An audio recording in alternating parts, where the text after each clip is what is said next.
کہ جس میں دو یونین جو ہے وہ اپنے تعلقات کو بہتر بنا سکیں، کیونکہ افغانستان سے ہمارا ایک بڑا طویل رشتہ ہے، یعنی انگریزوں کے زمانے سے، اور پاکستان بننے کے بعد افغانستان میں جو طالبان کی تنظیم تھی، واحد تنظیم تھی جس کو پرو پاکستانی کہا جاتا تھا۔ آج وہاں امارت اسلامیہ کی حکومت قائم ہو گئی ہے تو کچھ ناخوشگوار چیزیں یقیناً سامنے آئی ہیں جس کو ہمیں سنجیدگی سے لینا ہوگا، بیٹھ کر اس کے لیے حکمت عملی طے کرنی ہوگی، اور ہمیں وہ دو چار چیزیں جو پاکستان کی ضرورت ہے اس کو لسٹ کرنا ہوگا، ان سے رابطہ کر کے ان سے معلوم کرنا ہوگا کہ وہ پاکستان سے کیا ڈیمانڈ رکھتے ہیں، دو تین چار ان کی بھی ہوں گی، ان کو ہم مربوط نظام کے ذریعے سے حل کرنے کی طرف جائیں گے۔ لہذا ہم نہ کوئی فوری طور پر جذباتی رد عمل دینا چاہتے ہیں، ایک بڑے میچورڈ اور ایک بڑے ذمہ دار قسم کے مملکت کے طور پر ہمارا اس میں کردار ہوگا اور ہونا چاہیے، اور یقیناً ہمارے ادارے جو ہے وہ اس حوالے سے رابطے میں بھی ہیں اور اس حوالے سے حساس بھی ہیں۔ ہم پاکستانی ہیں اور ہمیں پاکستان کے مفاد کو سامنے رکھ کر پڑوسی ملک کے ساتھ تعلقات کی طرف آگے بڑھنا ہوگا۔ اپنے حلقے میں پریس کانفرنس کر رہے ہیں اور اس حوالے سے سر میرا یہ سوال ہے کہ آپ کے ووٹر عوام اس حلقے کی 12 اور 15 گھنٹے کی لوڈ شیڈنگ کا سامنا کر رہے ہیں۔ گیس کی پورے پاکستان میں لوڈ شیڈنگ نہیں ہوتی، اگر ہوتی ہے تو اس کا باقاعدہ آپ کو بھی علم ہے اور یہاں جتنے حضرات ٹھہرے ہیں ان کو بھی پتہ ہے کہ شیڈول ہوتا ہے، لیکن ہمارے ڈیرہ اسماعیل خان میں شیڈول تو درکنار الٹا جرمانے لگ رہے ہیں لوگوں کے اوپر۔ تو سر آپ نے اسی حلقے سے آنے والے الیکشن میں حصہ بھی لینا ہے، تو سر کس طرح فیس کریں گے لوگوں کو؟ حضرت گیس بھی ہم نے دیا ہے اور اس کو باقاعدہ بھی ہم کریں گے انشاءاللہ، اور ماضی کی حکومتوں کی جو غیر متوازن پالیسیاں اور حکمت عملی رہی ہے انشاءاللہ اس میں توازن بھی لائیں گے، اور یہ میرا گھر ہے، یہاں کے عوام ہمارے لوگ ہیں، وہ ہماری خدمات کو بھی جانتے ہیں اور آئندہ بھی انشاءاللہ اس کا مشاہدہ کریں گے انشاءاللہ۔ مولانا صاحب سمیع علی زئی کے ساتھ آج آپ نے الحاق کی ہے، سمیع علی زئی نے آپ کے ساتھ، تو کیا آپ سمیع علی زئی نے مشروط الحاق کیا ہے یا غیر مشروط؟ اگر کیونکہ ماضی میں اور آپ کے میں نے اور میرے والد صاحب نے یہ سبھی کا جواب نہیں رہا ماضی میں، یہ جواب دیں گے اس حوالے سے یہ نو الیکشن میں آپ ہی کرنا تھے اور پھر یہ کوئی اور طرف ضمنی سا سوال یہ کہ ماضی میں اس طرح 2013 میں بھی آپ نے اعلان ضرور کیا تھا، اتحاد بنایا تھا آپ نے مولانا، اور پھر آپ جمعیت چھوڑ کے یا اتحاد چھوڑ کے آپ پی ٹی آئی کو پیارے ہو گئے تھے۔ دیکھیں جی 2013 کے اندر جیسے آپ سب لوگ موجود تھے، اس وقت آپ نے اپنے جس طرح فرمایا ہے کہ اس وقت ہم نے اتحاد کیا تھا آزاد حیثیت کے ساتھ، اور شکر الحمدللہ کہ اس کا رزلٹ بھی سب کے سامنے آیا تھا، اور ابھی انشاءاللہ تعالی ہم نے بالکل میرے والد صاحب جو کہ خود ایکس ایم پی اے رہ چکے ہیں، ایک حلقے سے دوسرے حلقے سے بھی رنر اپ رہ چکے ہیں، 18-19 ہزار ووٹ لے چکے ہیں، 4 دفعہ میں خود ایم پی اے ہماری فیملی ایک حلقے سے رہ چکی ہے۔ انشاءاللہ تعالی ہم مولانا صاحب کے ساتھ بالکل غیر مشروط طور پہ آئے ہیں، ایز اے کارکن آئے ہیں، اگر وہ ہمیں کہیں گے کسی سیٹ پہ الیکشن لڑنے کا تو ہم لڑیں گے جتنی بھی کہیں گے، اور اگر نہیں کہیں گے تو ہم آرام سے انشاءاللہ تعالی جمعیت کا جھنڈا اٹھا کے ان کے شانہ بشانہ ہوں گے۔ بات سنیں نا، بات بنیادی یہ ہے کہ پہلے تھا ہمارا لوکل انتخابی اتحاد، اب یہ باقاعدہ جمعیت میں شامل ہو گئے، ہم جمعیت کا اس کے لیے انہوں نے کہا میں غیر مشروط آ رہا ہوں، آپ کے لیے بھی کوئی شرط نہیں ہے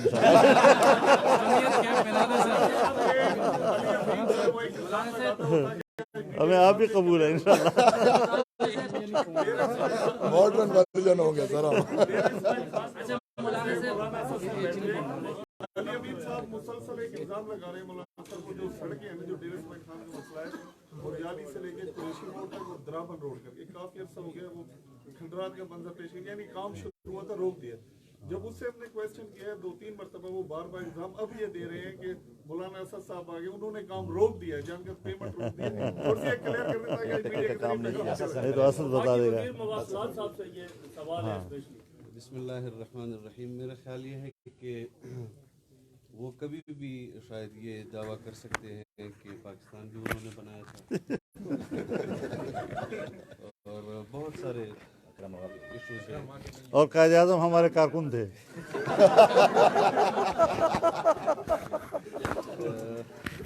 تفصیل آپ کو بتا دی ہے میگا پروجیکٹ کے حوالے سے بھی. اور ڈیرہ اسماعیل خان 9 سال ان کی حکومت رہی ہے. 9 سال کی حکومت میں کوئی ایک میگا پروجیکٹ یا کوئی ایک منصوبہ سوائے یہ جو گھوڑے لگائے ہیں کوئی آپ بتا دیں تو میں آپ کی بات کو بھی تسلیم کر لوں گا. انشاءاللہ یہ تمام جو منصوبے جمعیت علماء نے شروع کیے تھے، یارک تک ہم منصوبہ لے کر آئے، یارک سے بھی آگے سی پیک کا منصوبہ ہم بڑھائیں گے انشاءاللہ.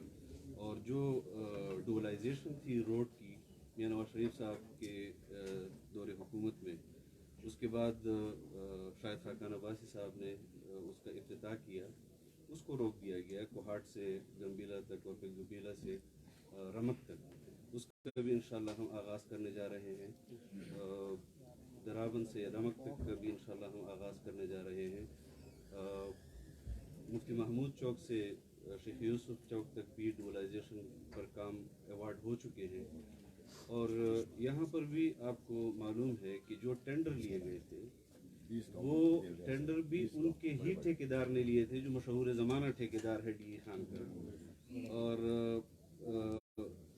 وہ خود لیٹیگیشن میں گئے، خود انہوں نے کہا کہ ہمیں نقصان ہو رہا ہے. تو ذرا آپ بھی تحقیق کر لیا کریں کہ وہاں کب وہ ٹینڈر کب ایوارڈ ہوئے تھے اور لیٹیگیشن میں یہ کب لوگ گئے تھے. ان کے اپنے دور حکومت میں گئے تھے.